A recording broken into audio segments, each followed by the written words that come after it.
All right, what's happened, man? So the Guerlain L'Homme Ideal line in general is pretty much loved by everybody. That line is sexy, it's seductive, it's alluring, and it's also relatively expensive. All those bottles, any flanker is going to probably go 70, 80 to 100 plus dollars no matter where you find them.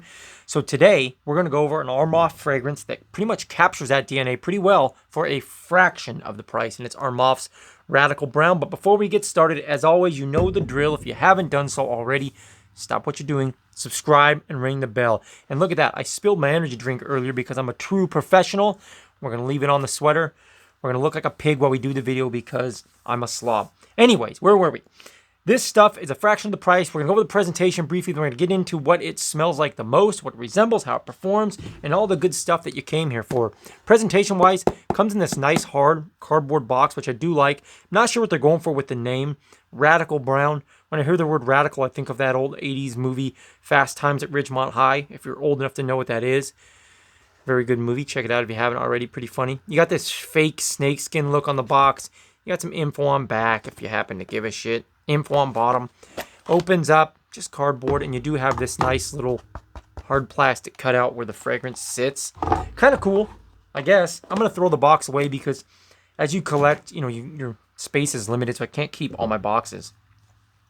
Bottle itself, also not sure what they're going for. Like a weird potion bottle.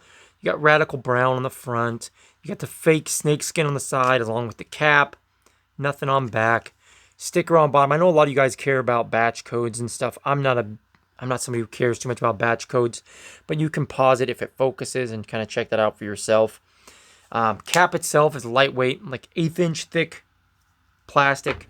Got the little gold colored sprayer. Now the distribution on sprayer is pretty decent actually. Not bad. Oh, that's nice. And listen to that. For those of you that happen to give a shit, it does click into place pretty decently, actually. So, like I said, this stuff is a fraction of the price. I picked this up off Amazon for like 40 bucks, I want to say. $40, low 40s. I saw it on eBay for like low 30s. Fragrance Net didn't have it at the time of the video, but you can feel pretty safe knowing you're going to get this around 30 to 45 bucks. I'd imagine, like I said, that's a fraction of the price from any of the fragrances in the Guerlain L'Homme Ideal line. So that's a major plus to me. Performs decent. I've worn it like 3-4 times now. I've gotten 5 to 6 hours out of every wearing. I've worn it, making up my own words here. I've worn it only to go out and eat with friends and stuff. It's always been cooler weather. But yeah, like I said, 5-6 hours safely.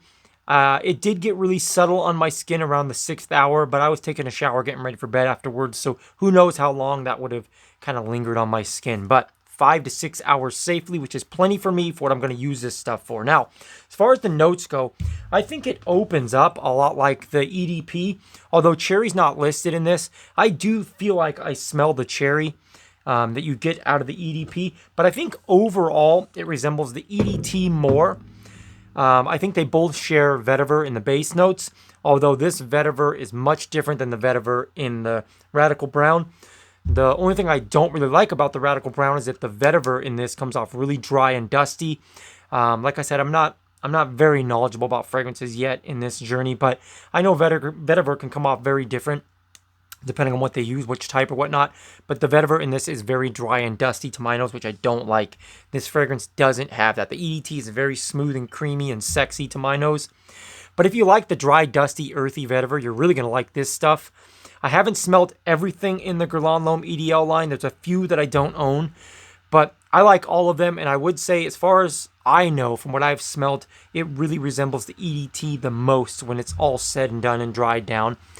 But it captures the overall DNA of that line pretty well for a very, very good price.